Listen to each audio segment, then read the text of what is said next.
अभी आजकल तिरुपति तिरुपति मंदिर के लड्डुओं के लिए जो फेमस लड्डू हैं, करोड़ों का व्यापार है। उसमें मिलावट की, उसमें जो इस्तेमाल किया जाता है देसी घी, उसमें मिलावट के मामले के कुछ एलिगेशंस हैं। और इसकी अभी सुनवाई जो है सुप्रीम कोर्ट ने 30 सितंबर 2024 को की थी।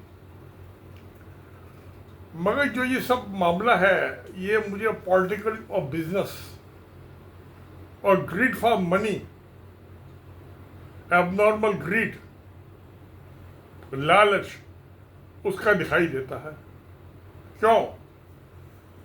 उसकी वजह यह है कि हिंदुस्तान में पार्लियामेंट के द्वारा enacted law, food safety standards act, food safety standards act FSSA 2006 मौजूद है। उसकी हर डिस्ट्रिक्ट में लेबोरेटरी है, प्रयोगशाला है। अगर जो लड्डू का सैंपल वहाँ क्यों नहीं टेस्टिंग के लिए भेजा गया, जो कि मैंडेटरी है। ये फूड में क्या क्या आइटम यूज हो रहे हैं, एलिमेंट्स यूज हो रहे हैं, उसका वेरिफिकेशन प्रोसेस लेट डाउन है under the act and rules notified thereunder. क्यों नहीं किया गया वो? मामला बड़ा भयानक है। क्या किसी को पॉइजन भी दिया जा सकता है? तो अब इसमें कई बातें होती हैं। तो नंबर 1, जो वहां पे 5 पिटिशनर्स गए हैं, उनकी बात से ये लगता है, क्योंकि धर्म के नाम पे मंदिर में बहुत चढ़ावा आता है, तकरीबन 32 बिलियन रुपीस की एसेट्स है तिरुपति मंदिर की, जमीनें हैं, जायदाद है, उस पर कब्जा करने की कोशिश की जा रही है। जो सुप्रीम कोर्ट में 5 पिटिशनर्स गए हैं, और भगवान जाए भाड़ में और लड्डू जाए भाड़ में और खाने वाला जाए भाड़ में। उनको तो प्रॉपर्टी पे हक जताना है ना। उनको तो जो उसके बिजनेस जो है लड्डू बेच के जो वहां प्रसादम में बिक रहे हैं लड्डू, और जो मंदिर में चढ़ावा आता है दर्शन के नाम पे, उसकी जो आमदनी है, रेवेन्यू, उस पर कब्जा करना है ना। एक तो ये बात है कि मंदिर और उसकी प्रॉपर्टी पे कब्जा कर लो। ये 5 पिटिशन का मतलब ये है, वो कहते हैं कि देवस्थान बोर्ड, जो ये मद्रास प्रेसिडेंसी में शायद 1925 में कानून बना था, तो अब तकरीबन 100 साल हो गए। 100 साल में कितने सैकड़ों मुकदमे गए होंगे, प्रिवी काउंसिल में भी गए होंगे और सुप्रीम कोर्ट में भी गए होंगे। ब्रिटिश रूल के दौरान 1925 में तो ब्रिटिश रूल था ना, तो प्रिवी काउंसिल जो थी सुप्रीम कोर्ट थी, उसमें भी मुकदमे गए होंगे, उनके फैसले हुए होंगे। किसी ने भी ये नहीं किया देवस्थान बोर्ड जो है ये इलीगल है। अभी लेटेस्ट जो है अयोध्या में राम का जो बनाया है ये जन्म स्थान का मंदिर, ये मोदी नकली पुजारी बन के चला गया वहां। इसने भी सोचा कि राम मंदिर का चढ़ावा मुझे मिल जाएगा, और मगर सुप्रीम कोर्ट के ऑर्डर के मुताबिक वहां बोर्ड कॉन्स्टिट्यूट किया सेंट्रल गवर्नमेंट ने। कल को मोदी सरकार नहीं रहेगी तो जो सरकार रहेगी वो अपने चमचों को वहां अपॉइंट करेगी। तो एक बेसिक फंडामेंटल चीज है कि अगर जो मिलावटी घी इस्तेमाल हुआ है, या चना मिलावटी है, पुअर क्वालिटी का है, सड़ा हुआ चना है, जो इस आटे, चने के आटे के बनते हैं ना लड्डू, उसमें ड्राई फ्रूट डाले जाते हैं, छोटी इलायची दाना बहुत होता है उसमें, बड़े अच्छे टेस्टी लड्डू होते हैं। 1 किलो में मुश्किल से 2-3 लड्डू चढ़ेंगे, 2-2.5 लड्डू ही चढ़ेंगे, और बड़े महंगे बिकते हैं। व्यापार है, बिजनेस है, भगवान के नाम पे। भगवान तो कुछ खाता खूता नहीं, पत्थर का है वो तो। जब वो कहते हैं भगवान तो ये, वो उसको ना भूख लगती है, ना प्यास लगती है, ना ठंड लगती है, ना गर्मी लगती है। भगवान तो निरंकार होता है, उसका कोई आकार नहीं होता। इन्होंने मूर्ति बना के लगा दी अपनी पसंद की, बुत बना के लगा दिया और धंधा चला रखा है, पब्लिक को बेवकूफ बना रखा है। कहते हैं तो भगवान को प्रसाद नहीं चढ़ाओगे भगवान को खा जाएगा। तो अपने बच्चों का सिर नहीं मुड़वाओगे वहां पे आदमी का, औरतों का, तो औरतों तो कहते तुम विधवा हो जाओगी, तुम्हारा मंगलसूत्र छीन लेंगे। आदमी को कहते हैं तुम्हारी भैंस और गाय छीन के ले जाएंगे। ये धर्म नहीं है। धर्म तो निरंकार है, जिसका ना कोई आकार है, ना कोई गुरु है, ना पुजारी है, ना कोई मूर्ति है, ना उसको मकान की जरूरत है, किसी मंदिर की जरूरत है, ना किसी बिल्डिंग की जरूरत नहीं है। तो भगवान को ठंड नहीं लगती, बारिश में भगवान गीला नहीं होता, तो मंदिर बनाने की, बिल्डिंग बनाने की क्या जरूरत है भाई? बिल्कुल कोई जरूरत नहीं है। ये तो राजे महाराजाओं ने अपनी शान शौकत दिखाने के लिए और मजदूरों को एक्सप्लॉइट किया, भूखा प्यार के कौड़े मार मार के उनसे पत्थर ढुलवाए और ये बड़े बड़े मंदिर बना दिए। अत्याचार, एक्सप्लॉइटेशन के ये मंदिर नमूने हैं। वो मूर्तिकार जो सख्त राश जो होता है बेचारा, सारे दिन वो बैठ के पत्थर में गड़ाता हथौड़ा और छैनी लेके चिल लेके काटता रहता है। उसके बाद की घिसाई करता है, बड़ी मेहनत करता है, उसे मजदूरी क्या बचती है भगवान को पैदा करके। 2-2, 3-3 महीने, 6-6 महीने एक मूर्ति बनाने में लग जाते हैं। मंदिर बनाने में कि पता नहीं कितने साल लगे, कितने मजदूर मजदूरी करते करते मर गए, कितनों को खाना मिला नहीं मिला, मजदूरी मिली नहीं मिली, कुछ पता नहीं। शायद 600-700 साल पुराना है जगन्नाथ का मंदिर। ये त्रिपुरी का जो मंदिर है, जगन्नाथ का मंदिर उड़ीसा वाला, तो वो तो 600-650 साल पुराना ही है सब। तो बड़ा जुल्म हो रहा है, गुनाह हो रहा है, इंसानियत के खिलाफ हो रहा है। मेरा कहना यह है, ये तो पॉलिटिक्स हो रही है। क्योंकि अब ये चंद्रबाबू नायडू ये तो गद्दार है पक्का। इसके ससुर जो थे उनकी 6 बेटियां थी, दूसरे नंबर की बेटी इसको भी आई है। तो जो एनटी रामाराव थे, बड़े एक्टर थे, बड़े पैसे कमाए उन्होंने, बहुत हीरो थे, फिल्म मेकर थे तेलुगु फिल्मों के। और वो कृष्ण का रोल क्या करते थे? हिंदुस्तान में पहली दफा उन्होंने रथ की शक्ल दी एक ट्रक को, और सारे आंध्र प्रदेश के गांव गांव, शहर शहर, कस्बे कस्बे ढूंढे और कांग्रेस पार्टी को हला कर तेलुगु देशम पार्टी को बना दिया। उन्होंने मेहनत की। वो तेलुगु देशम पार्टी इसको तो जो है वो उसकी बेटी के साथ जो है दहेज में मिल गई ना, गद्दारी की अपने ससुर के साथ। इसने नायडू ने, चंद्रबाबू नायडू ने अपनी ससुर की पीठ में छुरा मार दिया और खुद मिनिस्टर बन लिया, पार्टी तोड़ दी। अब जो है ये वो जो ये कांग्रेस का था वो क्रिश्चियन है, उसका बाप भी क्रिश्चियन था, तो अब की दफा इलेक्शन में हार गया। उससे पहले नायडू को हरा दिया था, तो उसने भी मोदी की तर्ज पर हिंदू मुसलमान हिंदुस्तान पाकिस्तान गाना शुरू कर दिया। और इसलिए ये कि नकली की मिलावटी की चर्बी इस्तेमाल की गई है।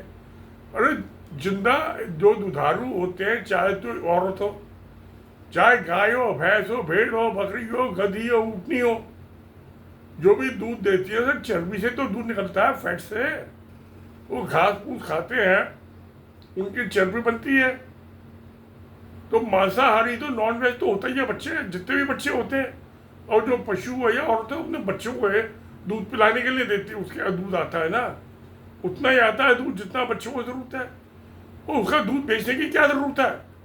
कोई अपनी बीबी का, अपनी बहन का, अपनी माँ का दूध बेच के आता है क्या? कोई नहीं बेचता। कोई हस्बैंड अपनी बीबी के दूध की चाय निकाल के, दूध निकाल के चाय बना के पीता है, या खुद दूध पीता हो, या पनीर बना के खाता है उसका, या घी निकालता है? नहीं निकालता। तो भी जानवरों के दूध से घी निकालने की क्या जरूरत है? इससे वातावरण का भी नुकसान हो रहा है। क्योंकि जो दुधारू पशु है या औरत है, वो जब खाएगा, औरतें तो नॉन वेज भी खाती है, मीट भी खाती है, चिकन भी खाती हैं, बकरा भी खाती हैं, सूअर भी खाती हैं, सभी चीज़ खाती हैं। तो अगर जो हम वेजिटेबल ऑयल यूज करें तो ये खत्म ही हो जाए दूध का व्यापार। और वैसे भी बच्चे को, इंसान के बच्चे को जो है पहले 5-6 महीने, ज़्यादा से ज़्यादा 8-10 महीने लगा, 1 साल दूध की जरूरत होती है।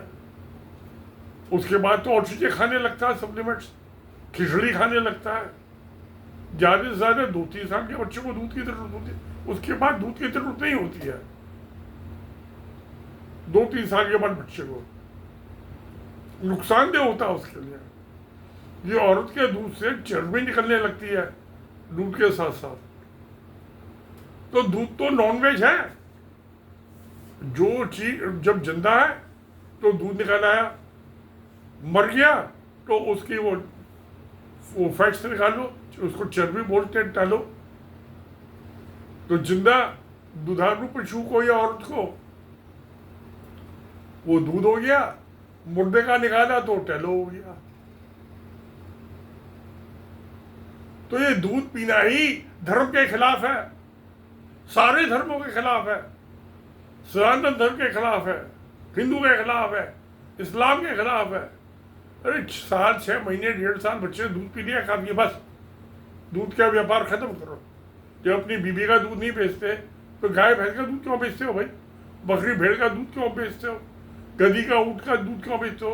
अब गधी का दूध तो जब क्लियोपेट्रा थी होती इजिप्ट की क्वीन, वो गधी के दूध से नहाती थी, बड़ी ब्यूटीफुल लेडी थी, अपने जमाने की मोस्ट ब्यूटीफुल लेडी। वो क्लियोपेट्रा मैंने फिल्म देखी थी जब मैं मेरठ के फोनिक्स सिनेमा में। उस जमाने में 8 आने का टिकट होता था और सोफा होता था कोच, उसको जहाँ जहाँ वहाँ खिसका के वहाँ बैठ जाओ, पोर्टेबल था, खिसका के ले जाओ, घसीट के उसको। 8 आने का टिकट होता था। क्लियोपेट्रा, बैंड और 10 कमांडमेंट्स, वो इंग्लिश की फिल्म लगती थी फोनिक्स सिनेमा में, हिंदी की नहीं लगती थी, एक ही शो लगती थी। क्योंकि ये मेरठ जो है हिंदुस्तान का सबसे पुराना और सबसे बड़ा कैंटोनमेंट है आज भी। 1804 में बना था, ओल्डेस्ट कैंटोनमेंट यूनिवर्सिटी। वही है कि होता था। तो उस टाइम पे कमीशन ऑफिसर होते अंग्रेज वही जाते थे सिनेमा देखने, बाकी सिपाही तो नहीं जाते, जूते होंगे। क्या मैंने उसमें काफ़ी फिल्में देखी, वहाँ इंग्लिश ही फिल्म लगती थी, ये हिंदी की लफाजी बाजी की नहीं लगती थी, नाच गाने वाली हिस्टोरिकल फिल्में लगती थी। बैंड हुर बड़ी जबरदस्त फिल्म थी। क्लियोपेट्रा जो गधी के दूध से नहाती थी, अभी तो पता नहीं औरतें कितनी औरतें नहाती हैं गधी के दूध से या ऊँटनी के दूध से, मुझे पता नहीं है, क्योंकि बहुत महंगा मिलता है ना गधी का दूध। तो उसमें मेडिकल क्वालिटीज होती हैं कुछ जेनेटिकली, तो स्किन बड़ी शाइन कर जाती है गधी के दूध से नहाने से। क्या वो तो जो रोज वाटर में थोड़ी फिटकरी डाल के वो मुँह से लगा ले तो मुँह से झुर्रियाँ निकल जाती है, जब जवान दिखाई देने लगता है, जैसे मैं दिखाई देने लगा। आजकल मैं रोज शिप हजामत बनाने के बाद वो गुलाब जल है, मैंने रोज वाटर रखा हुआ है, उसमें फिटकरी डाल के फ्रिज में, और उससे मुँह पर लगा लेता हूँ, मालिश कर लेता हूँ। तो झुर्रियाँ बहुत कम हो गई हैं, मैं बुढ़ा नहीं दिखाई देता। दिखाओ तो थोड़ा बहुत दिखाई देता हूँ, तो चलने में बहुत स्लो हो गया हूँ मैं, अब 80वें साल में चल रहा हूँ। तो क्या कोई बात नहीं, उससे फर्क नहीं पड़ता है। तो मेरा कहना ये है कि वेजिटेबल ही खाओ। ये पॉलिटिक्स है मंदिरों की प्रॉपर्टी पे कब्जा करने की, भगवान की प्रॉपर्टी कब्जा कर लो और भगवान को अपना गुलाम बना के रखो, उस पर जो चढ़ा हुआ है खुद खा जाओ। और पैसा तो बहुत आता है, तो उसमें तो 20-20 बीवियाँ रख सकता है एक आदमी, जैसे पहले होती थी। 2-2, 3-3 हज़ार उसमें हरम में होती थी औरतें नाचने गाने वाली की। सबके अलग अलग काम थे। देवदासियाँ भी होती थी। साउथ इंडिया में तो देवदासी प्रथा बहुत मशहूर थी। गरीब आदमी अपने लड़कियाँ देते थे और उसके भगवान से शादी कर दी, देवदासी हो गई देवदासी, और उसका सेक्सुअल एक्सप्लॉयटेशन करते थे मंदिर के पुजारी। आज भी होता है। आज कौन से आदमी सुधर रहे हैं? ये नहीं सुधरेंगे, कभी नहीं सुधरेंगे। पहले खुल्लम खुल्ला आता था, अब चोरी चकारी से होता है। देवदासियाँ आज भी हैं, गरीबी आज भी है। हालांकि कानून तो बन गया है, देवदासी के खिलाफ प्रोस्टिट्यूशन का अगेंस्ट कानून बना है, अमल नहीं होता। कानून का तो बुरा हाल है हिंदुस्तान में। जहां उसको अमल में देने की बात हो, नहीं होता। एक से एक बढ़ के पापी है। मगर मंदिर की प्रॉपर्टी पे कब्जा करना और कहते ये प्राइवेट हो जाए, प्राइवेट का मतलब ये मेरी प्रॉपर्टी हो गई। और सुब्रमण्यम स्वामी पौडियाली ने प्राइवेटाइज करो, प्राइवेटाइज करने का ये मैं इसका मालिक हो गया। जैसे रिलायंस कंपनी का मुकेश अंबानी मालिक है, एक वो है क्या नाम उसका अडानी, मोदी का दोस्त पार्टनर। तो क्या मैं भी इनको बीट कर दूंगा और इसके मंदिर की मुझे प्रॉपर्टी मिल जाए और उसकी सारी संपत्ति मिल जाए। अकूत संपत्ति है, 32 बिलियन रुपीस की प्रॉपर्टी है तिरुपति के मंदिर के पास, बालाजी के नाम पे। और बालाजी को चवन्नी का प्रसाद है, उसके दांत ही नहीं है मुंह में, ना मुंह चलता है, वो क्या लड्डू खाएगा प्रसाद? लड्डू तो हम जैसे आदमी खाते हैं ना, संत महात्मा। और फिर जो खरीद के ले आते हैं वो, मैं पहली दफे 2000 में गया था, 2000 में, बड़ा बढ़िया लड्डू था।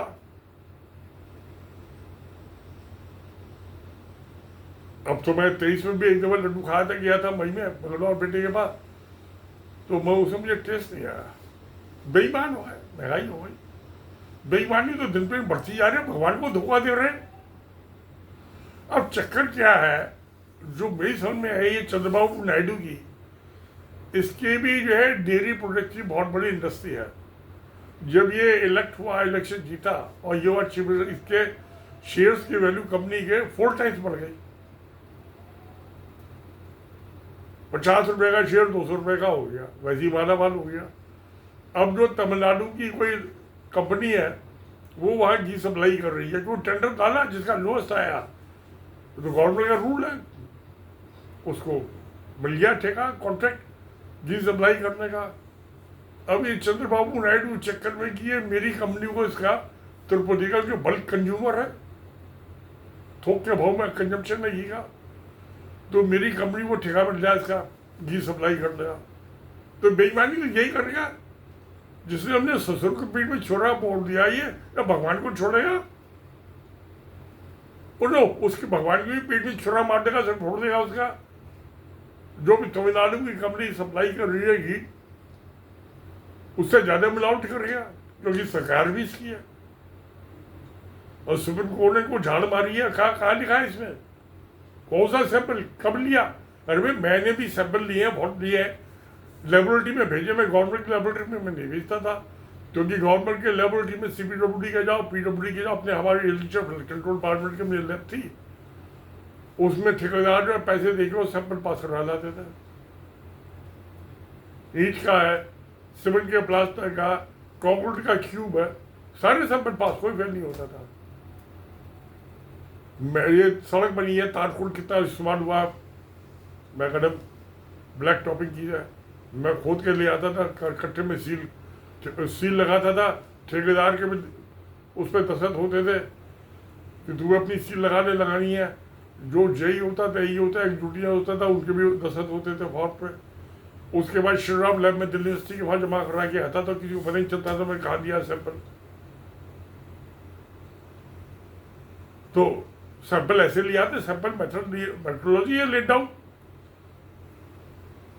कि जिसका सैंपल ले रहे हो, वहाँ जो एग्जीक्यूटिव ऑफिसर है, CEO मंदिर का, वाइस ऑफिसर बताओ क्या दस्तखत कराओ सैंपल के, तो लिया किसने सैंपल लिया, सबके नाम पर फॉर्म फिलअप होता है, और प्रिस्क्राइब फॉर्म में, एक्ट में, लॉ में। इन्होंने वो क्यों नहीं किया पूरा? सुप्रीम कोर्ट को 406 criminal breach of trust by public servant, जिसमें उम्र कैद तक की सजा हो सकती है, उसमें मुकदमा दायर करना चाहिए। सुप्रीम कोर्ट भी लफाजीबाजी कर रहा है, काम की बात नहीं कर रहा। चंद्रबाबू नायडू को अब तक क्यों नहीं गिरफ्तारी का ऑर्डर इशू किए? क्यों नहीं 409 में FIR रजिस्टर कराई IPC के सेक्शन में, criminal breach of trust by public? Now he is chief minister, as a public servant, जनता का नौकर है। और जो सेंट्रल गवर्नमेंट का हेड मिनिस्टर है, वो क्या है, नाडा, JP नाडा, और एक और मिनिस्टर ने बयान दिया, इनके सबके खिलाफ FIR रजिस्टर होनी चाहिए 409 IPC में। जनता में लड़ाई करवा रहे हैं, भगवान से विश्वास डोल करें, भगवान को कहते इन्होंने नकली खिला दिया चर्बी वाला। क्यों नहीं FIR रजिस्टर 409 में? ईसाई और हिंदू को लड़ने की कोशिश कर रहे हैं। ये पॉलिटिक्स हो रही है। ये सुप्रीम कोर्ट भी ऐसी है, ये भी एक हीरों की जमात है, काम धाम कुछ करते नहीं है। डिस्ट्रिक्ट कोर्ट का 80-85% जज भ्रष्ट है, हाई कोर्ट के जो 60-70% जज भ्रष्ट है, सुप्रीम कोर्ट में 25-30% जज रिश्वतखोर है, बेईमान। शशि भूषण शांति भूषण ने दिया था उस टाइम की जो 16 चीफ जस्टिस हुए, उसमें 8 या करप्शन के खिलाफ प्रूफ है और 2 के खिलाफ इंक्वायरी करने की जरूरत है। तो मेजोरिटी के चीफ जस्टिस अपने हुए वो बेईमान हुए, भ्रष्टाचारी। एक ये जब से नरेंद्र मोदी आया, वो आरएसएस के आदमी अच्छे खासे होते थे, जनता की सेवा करते थे, 2 आने के चने जेब में लेकर चल पड़ते थे। आज उनको जो है पैसे की आदत पड़ गई है। अब उनको काम करने के लिए पैसे की जरूरत है, बिना पैसे काम नहीं करते। पहले मुफ्त काम किया करते थे, जन सेवा। अच्छा, क्योंकि उसमें है कि जो प्रचारक है वो शादी नहीं अपनी बीबी के साथ नहीं रखता, गृहस्थ में नहीं रह सकता, तो उसको व्यभिचार रंडियों के पास कोठों पे जाने लगे वो। तो सब भ्रष्टाचारी पैसे के दूत बन गए हैं और व्यभिचारी रंडीबाज बन गए हैं। ये मोदी भी है। एक सुनील जोशी है, उससे की दुश्मनी इसी बात की है। एक कोई आर्चक लड़की थी, उसके साथ एक सेक्स स्कैंडल की सीढ़ी बनी हुई है, वो बटी हुई है। वो कहते इसने बटवाई, वो कहता मैंने नहीं बटवाई, ना मैंने बनवाई। इसलिए नरेंद्र मोदी की हमारे प्राइम मिनिस्टर की उससे दुश्मनी है। उसको बीजेपी का अध्यक्ष नहीं बनाने दे रहा है आरएसएस को। तो आज तो व्यभिचार और भ्रष्टाचार का बोलबाला हो गया। ये इंसान को छोड़ो, भगवान को क्या छोड़ेंगे? ये नाम के जय पुजारी बन के चंदन लगा के माथे पे।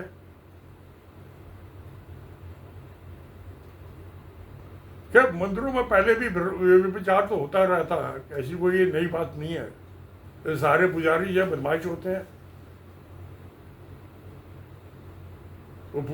मुझ जैसा आदमी आता है, वो देखते हैं इसकी जेब में कितने पैसे हैं, कितने का चढ़ावा चढ़ाएगा। जिसकी जेब में ज्यादा पैसा होता है उसके चरण चुम्बन करते हैं, और जिसको जेब में उसके दिखाई कुछ नहीं चढ़ाएगा, 2-4 रुपये चढ़ा, वो धक्का देकर बाहर निकाल लेते हैं मंदिर से। वैष्णो देवी मंदिर गया था जब मैं अपने हनीमून पर गया था, मैं 73 में। तो बीबी कहने वापसी में चलो वैष्णो देवी के बाहर, मैं कहा क्या करना, चलते हैं वापस? कहते नहीं चलते, 1 दिन लगेगा। मैं चल भाई, अच्छा चल, तू नहीं मानती तो चल। तो गए वहाँ। अब वो सब जय माता दी जय माता दी, मैं भड़कता गया, मैं सारे रास्ते खाली चेता चला गया। मैं बहन की रोज मेरी सांस फूलने लगी पहाड़ पे चढ़ते चढ़ते। एक जगह थुआड़ी आती है मिडवे, और मेरी बीबी कहने लगी रीता कि आप ये रुक जाओ, मैं होकर आया था अभी, मैं 2 घंटे में, आप यहीं बैठ जाओ। मैं कहा नहीं साथ ही साथ चलेगा, नीमून पर आए भाई, ऐसे कैसे हो सकता है। खैर गए जी, हम ऊपर तक पहुँच गए, जाके सो गए, थक गए थे। तो पुजारी आ गया, सुबह से जो दर्शन कर लो। और मैं तो भड़क गया उससे, मैं नहाया ही नहीं था। मैं उसको 2-4 गालियाँ दी पुजारी को। फिर क्या गुफा में अंदर गए तो वो कहने लगा कि जी वो रिश्ता लगा कितने का परसा। मैं कहा चाह दो जो मर्जी है। क्या नहीं आप बताओ। मैं कहा 5 रुपये दे दो। तो वो कहती आप कहाँ से? मैं दिल्ली से आए हम। कहते इतनी दूर से आप 5 रुपये का प्रसाद चढ़ाना? मैं तेरी ऐसी तैसी माँ बहन की गाली नहीं बता रही। और छिप लिया उसने जो प्रसाद चढ़ाया था मेरी बीबी ने नारियल, और वो छत्र था चांदी का, पता नहीं असली चांदी की नकली चांदी की। और 5-7 गालियाँ दी। वो सारा प्रसाद जो है वो रास्ते में खाकू लिया हमने। ऐसी तैसी वैष्णो देवी की और साली के पुजारी की। अब मैं 5 रुपये का चढ़ाऊँ प्रसाद, या 1 रुपये का चढ़ाऊँ, या नहीं भी चढ़ाऊँ, तू कौन होता है? तू ठेकेदार है वैष्णो देवी का? तो मैं आपको भी 5-7 माँ बहन की गालियाँ दी पुजारी को, और लौट आए बिना प्रसाद चढ़ा। तो इंसान को ऐसा बनने की जरूरत है। इनका भगवान को गुलाम लगे हुए हैं क्या? साले नकली ये मंदिर में बुत लगा रखे पत्थर के, कटवा के संतराज को। उनको पता नहीं, वो जिसने मूर्ति बनाई है मंदिर, साले उनको पूरी झाड़ी भी दिया नहीं दी है, जो मजदूरी उसको एक्सप्लॉइट करते रहते हैं गरीब आदमी को। वो देवदासियों को एक्सप्लॉइट करते रहते हैं, बदमाशी। कोई कानून नहीं मानते, कोई धर्म नहीं मानते, कोई इंसानियत नहीं मानते। अरे भाई सुप्रीम कोर्ट को कहना चाहिए था वो सेफ्टी स्टैंडर्ड एक्ट 2006 है, उसमें वेरिफिकेशन प्रोसेस ले डाउन है, वहाँ आपने सैंपल क्यों नहीं भेजा? वो गुजरात में क्यों भेजा? क्या हैदराबाद में लेबोरेटरी नहीं है? तिरुपति में मंदिर में अपनी लेबोरेटरी होगी, वहाँ क्यों नहीं भेजा? हर डिस्ट्रिक्ट में लेबोरेटरी कानून में लिखा हुआ है, सरकारी लेबोरेटरी में भेजो। स्टेचुरी है, लॉ ऑफ द लैंड, क्यों नहीं किया? वो क्या बेईमानी का तो राजनीति अब संभाली है। इन्होंने भगवान को भी चोर बेईमान बना दिया। ससुर की पीठ में छुरा मार के तेलुगु देशम पार्टी पे कब्जा कर लिया, चीफ मिनिस्टर बन गया।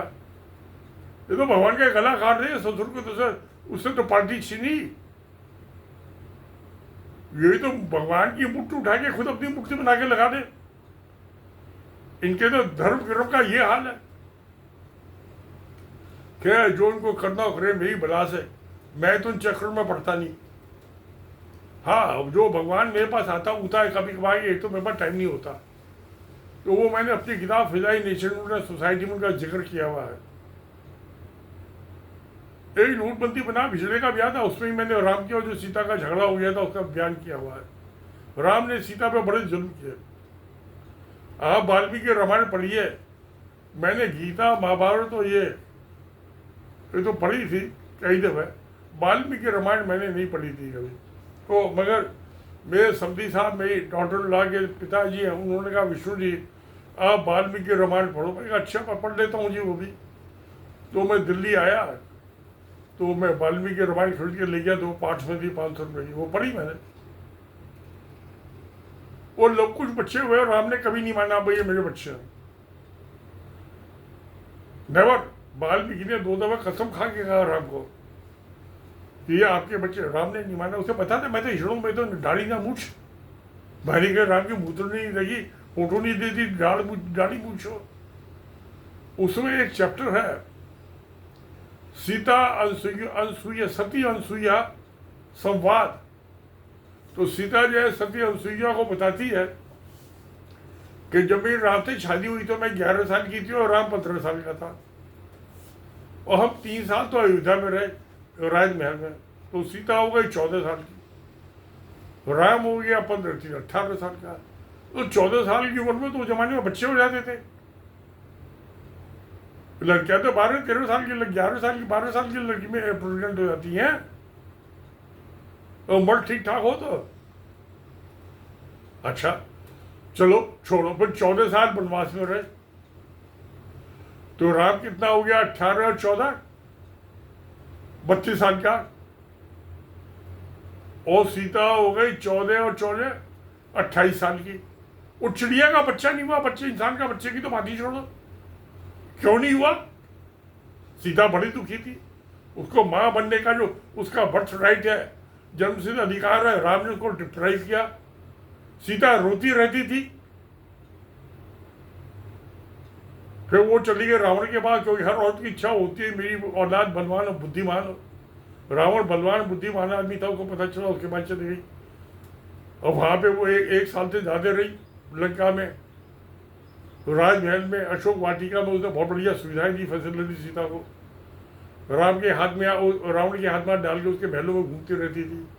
सोने का महल थी उसकी श्रीलंका, जिसका वर्णन जो है वाल्मीकि को जो सीता ने बताया, वाल्मीकि ने वही लिखा है ना। तो सीता चाहती थी कि ये मुझे बच्चा तो दे दे, मुझे प्रेग्नेंट तो कर दे, बेटा दे दे। वो शादी नहीं करना चाहती थी, कहते शादी मेरी हो चुकी है। रावण ने कहा कि मैं बास्टर्ड बच्चा पैदा नहीं करना चाहता, तू शादी कर रही तो तुझे बच्चा दूंगा। इस कशमकश में वाद विवाद में 1.25 साल बीत गया, लड़ाई हो गई, रावण मारा गया, और फिर राम ले आए। फिर राम ने उसको जिंदा जलाने की कोशिश की, अग्नि परीक्षा लूंगा। अबे तू कौन होता है अग्नि परीक्षा लेने वाली?